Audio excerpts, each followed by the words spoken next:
Hi everyone. तो friend, जो भी स्टूडेंट बिहार के गवर्नमेंट इंजीनियरिंग कॉलेज में एडमिशन लेना चाहते हो, तो फ्रेंड्स मैं आपको बताने वाला हूं कि बिहार के कौन कौन से गवर्नमेंट इंजीनियरिंग कॉलेज में आप लोग का सीएस ब्रांच है या तो उसके स्पेशलाइजेशन है। जैसे कि आपको इसमें ही होता है स्पेशलाइजेशन, जैसे डाटा साइंस हो गया, आईओटी इंटरनेट ऑफ थिंग्स हो गया, फिर साइबर सिक्योरिटी हो गया। इस तरह से आप लोग के एआई हो गया, एआईएमएल हो गया। तो कौन कौन से कॉलेज में है और कितने परसेंटाइल पर लगभग मिलने वाला है, तो सभी जितने भी यूजीसी के काउंसलिंग के थ्रू होता है वो मैं बताने वाला हूँ। तो वीडियो को कंप्लीट लास्ट तक देखिएगा। और हाँ, जो भी स्टूडेंट चैनल पर आ रहे हैं तो चैनल को सब्सक्राइब रखिएगा, क्योंकि अब आप लोग की काउंसलिंग स्टार्ट होने वाला है, तो उससे पहले रजिस्ट्रेशन होता है। तो सारा अपडेट आप लोग को प्रॉपर वे में मिलता रहेगा। और आप लोग मेरे टेलीग्राम एंड व्हाट्सएप ग्रुप में भी ज्वाइन हो जाइए। व्हाट्सएप ग्रुप का लिंक भी मैंने डिस्क्रिप्शन बॉक्स में दे दिया हूँ, ताकि आपको कोई भी प्रॉब्लम ना हो, कोई भी आप लोग को अपडेट आए तो सबसे पहले आपको मिलता रहे। तो चलते हैं, स्टार्ट करते हैं बिना देरी किए हुए। तो देखिए, कंप्यूटर साइंस इन बिहार इंजीनियरिंग के लिए जो कंप्यूटर साइंस है कहाँ कहाँ है, तो मैं सारा का लिस्ट मैंने यहाँ पर तैयार किया हूँ। वही चीजें मैंने आप लोग को भी बताऊंगा। तो जैसे कि आप देख सकते हो, सबसे फर्स्ट में है एमआईटी मुजफ्फरपुर। इसमें सीएस ब्रांचेज हैं। अगर आपको लेना है सीएस आईटी, ये दो ब्रांचेज, जो कि बहुत से ब्रांचेज हैं, लेकिन आपको ओनली फॉर कंप्यूटर साइंस वालों को मैं बताने आया हूँ, ताकि बच्चों को पता नहीं है कि कौन कौन से कॉलेज में है, और उस कॉलेज में पर्टिकुलर कॉलेज में आईटी ब्रांच है कि स्पेशलाइजेशन में डेटा साइंस है कि और भी अदर अदर है। तो मैं आपको बता देता हूँ, उसके बेसिस पर आपको एक अंदाजा लग जाएगा कि मुझे मिलेगा कि नहीं मिलेगा। और हाँ, आप लोग को स्टार्ट करने से ही पहले आपको मैं बता देता हूँ कि अगर आप लोग को लगता है कि पेड काउंसलिंग मुझे करनी होगी, यानी कि पेड कहने का मतलब हुआ कि मेरे से अगर करवाओगे, आपको आइडिया नहीं है या आपको बहुत ही कम परसेंटाइल आया है, अगर आपको सीएस लेना है, चाहे आपको अदर अदर ब्रांचेज में लेना है, तो मैं काउंसलिंग प्रोसेस अच्छे से करूंगा। क्योंकि आपको आइडिया नहीं रहता है कि मेरा कितने परसेंटाइल पर कौन से कॉलेज मिलते हैं, लेकिन मैं लगभग 5 साल से कर रहा हूँ, तो आपको जो कि मुझे काफी नॉलेज है, तो आपको मैं उस तरह से काउंसलिंग करूंगा जिससे आप लोग को वो सब कॉलेज मिलने वाले होंगे।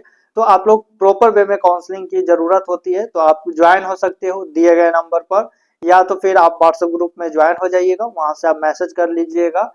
जो कि अभी जो है स्टार्ट होगा, तो फिर आप लोग को प्रॉब्लम होगा, क्योंकि उस टाइम बहुत से स्टूडेंट आ जाते हैं, जुड़ जाते हैं। तो अभी से जो स्टूडेंट्स रहेंगे, क्योंकि कम टाइम में काउंसलिंग होता है, तो जो पहले करते हैं उन लोगों को ही सबसे पहले काउंसलिंग करते हैं। तो आप जल्दी से ज्वाइन हो जाइए। चलते हैं, स्टार्ट करते हैं। यहाँ पर एमआईटी मुजफ्फरपुर में सीएसआई आईटी, ये दोनों के लिए आपको कम से कम मैं आपको बताता हूँ 88 प्लस आप लोग को परसेंटाइल होना चाहिए। ओके, लास्ट तक आप लोग को आईटी या सीएस आपको मिल जाएगा, मैं बता रहा हूँ। हाँ, हो सकता है कि 1-2% कभी कभी नहीं हो सकता है, लेकिन उससे नीचे आपको सीएस फिर मिल जाएगा। लेकिन अगर फर्स्ट राउंड में बताऊं तो 91 प्लस 92 ऐसे जाता है इसका कट, जो है परसेंटाइल की मैं बात करूं पिछले वर्ष। लेकिन लास्ट लास्ट तक आप लोग को सेकेंड राउंड में 88 प्लस भी रहता है। अगर कैटेगरी में गर्ल्स वालों को तो बहुत ही कम, अगर गर्ल्स हैं तो आपको 78 या 79 के अप्रोक्सीमेट भी रहेगा, तो आपको सीएस या आईटी ब्रांचेज मिल जाएंगे। वही भागलपुर और एमआईटी का, ये दोनों का सेम है। तो अगर सीएस लोगे तो 88 मिनिमम है, लेकिन इससे एबव रहेगा तभी आपको भागलपुर में मिलेंगे। उसके बाद गया में थोड़ा डाउन हो जाएगा। अगर 85 प्लस रहेगा, मैंने पहले से ही समझिए सीएस के लिए, और 85 अगर रहता है, क्योंकि फर्स्ट राउंड में सभी जोसा वाले या अदर अदर स्टेट वाले भी बैठ जाते हैं, उनको लगता है कि यहाँ पर ले लेते हैं, फिर सीट यहाँ से वैकेंट हो जाता है, क्योंकि एडमिशन सेकंड में भी लेने होते हैं, फर्स्ट राउंड में मान लेते हैं अलॉट हो जाता है। लेकिन इसके लिए है कि वेरिफिकेशन करने जाना होता है सेकेंड राउंड के लिए।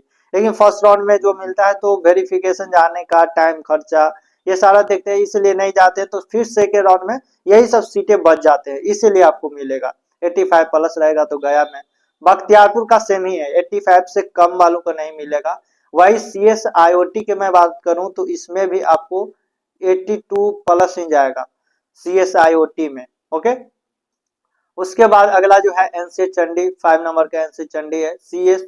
अगर यहाँ पर लोगे तो आप लोग को यहाँ पर भी 80 के एभव आपको देखने के लिए मिलेगा सीएस में। ये एआईएमएल अगर 75 है तो यहाँ पर आपको मिल जाएगा। वही डीसी दरभंगा के मैं बात करूं तो सीएस में अगर आपको यहाँ पर भी 80 के लमसम चला जाता है।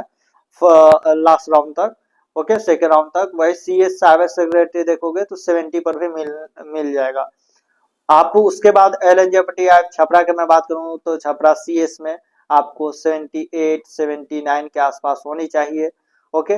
मोतिहारी में तो आपको 75 प्लस आपको चाहिए, आपको CS या आपको IoT CS या CS AIML लेना है तो आपको 70 के अप्रोक्सीमेट भी रहता है, तो CS में AI मिल जाएगा। वही बात करूं SIT सीतामढ़ी का तो CS में आपको 70 प्लस होनी चाहिए। और इसमें CS AIML जो है अगर इसमें थोड़ा बहुत 10 परसेंटाइल कम कर लेना, तो अगर 70 पर है तो 60 के अप्रोक्सीमेट रहेगा तो ये मिल जाएगा। RRDC बेगूसराय, इसमें भी आपको 72 के लमसम आपका परसेंटाइल रहता है, तो CS मिलने का चांस है। डेटा साइंस थोड़ा बहुत 5% कम कर लो तो लगभग 68 के आसपास रहेगा तो मिल जाएगा। ऐसे सहरसा में भी 70 से एबव रहेगा तभी आपको CS मिलेगा। और CS डेटा साइंस काफी कम भी जा सकता है, हो सकता है कि 60 भी चल जाए, हो सकता है 55 भी जाएगा। तो यहाँ 10 के बाद आपको काफी स्पेशलाइजेशन में कम कम भी परसेंटाइल रहेगा तो मिलेगा। किसी कटिहार में भी 70 चला जाता है और सासाराम में 70 प्लस ही जाएगा आपका, ओके। CS में अगर सेकेंड राउंड के बारे में बात करूं तो इसमें 65 ही चला जा सकता है, 5% कम भी जा सकता है सासाराम का। उसके बाद BMC मधेपुरा, तो इसके लिए भी अगर CS चाहिए तो आपको 70 के आसपास आपका परसेंटाइल होना चाहिए। और CS में AIML है, यहाँ पर है ब्रांच, तो अगर इसके लिए 65 परसेंटाइल आता है, 60 भी आता है तो हो जाएगा। पूर्णिया में CS है और CSE AI है, आर्टिफिशियल इंटेलिजेंस है। सुपौल में CS और CSE AML है, तो अगर इसके लिए 65 परसेंटाइल आता है तो CS मिल जाएगा। 60 रहेगा तो आपका CS AI मिल जाएगा। बांका वैशाली, इसमें IoT दोनों में है, तो बांका वैशाली के लिए अगर 50 परसेंटाइल आता है तो CS के राउंड तक मिल जाएगा। CS से IoT आपको 45 भी परसेंटाइल रहेगा तो यहाँ पर मिलेगा। वही आगे मैं बताऊं जमुई में CS के साथ साथ IoT है, डाटा साइंस है। ये CS में IoT है, डाटा साइंस है और AIML है। अगर यहाँ पर आपका 40 प्लस परसेंटाइल रहेगा तो ये सब आपको डाटा साइंस, AIML, IoT आपको मिल जाएगा। वही नवादा CS है ओनली 4, तो यहाँ पर आपको 55 परसेंटाइल चला जाएगा। किशनगंज में CS है तो इसके लिए 50 परसेंटाइल जाएगा, बाकी जो है कम 10 परसेंटाइल 40 परसेंटाइल कर लो। मुंगेर में, शिवहर में, ये सारा में डाटा साइंस और डेटा साइंस है, लगभग लगभग आपको डेटा साइंस में 35 के आसपास चला जाएगा। लेकिन CS AIML है और डाटा साइंस 35 के आसपास, और CS डेटा साइंस है, इसमें भी आपको 40 चला जाएगा शिवहर में। उसी तरह से वेस्ट चंपारण में CS भी है तो इसमें आपको 40 चला जाएगा। यही CSS साइबर सिक्योरिटी है तो 35 जाएगा। यानी ये मान लो कि आपको जो गवर्नमेंट कॉलेज है CSE AI हो गया, स्पेशलाइजेशन हो गया, अगर 20 से एबव है तो मिलने का चांसेस बन सकता है, उससे कम रहेगा तो आपको CS अलॉट ही नहीं होगा, वो बच जाएगा सीट वैकेंट में और वो BCC वालों बच्चों को दे दिया जाएगा। तो अगर आपको कम भी परसेंटाइल है, अगर आपको लगता है कि काउंसलिंग मुझे भैया अच्छे से कर देंगे, तो आप दिए गए नंबर पर आप मैसेज कर सकते हो, अपना स्कोर कार्ड दे सकते हो, जिसमें आपको CS में स्पेशलाइजेशन अगर CS चाहिए उसमें भी मैं बता रहा हूँ कि काउंसलिंग पर ही डिपेंड करता है, अच्छे से आपको करने होंगे और इस अरेंजमेंट में आपको करना होगा।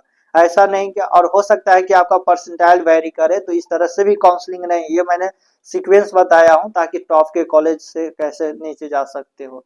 कटिहार का है CS नेटवर्क है, साइबर सिक्योरिटी है। गोपालगंज में CS AIML है।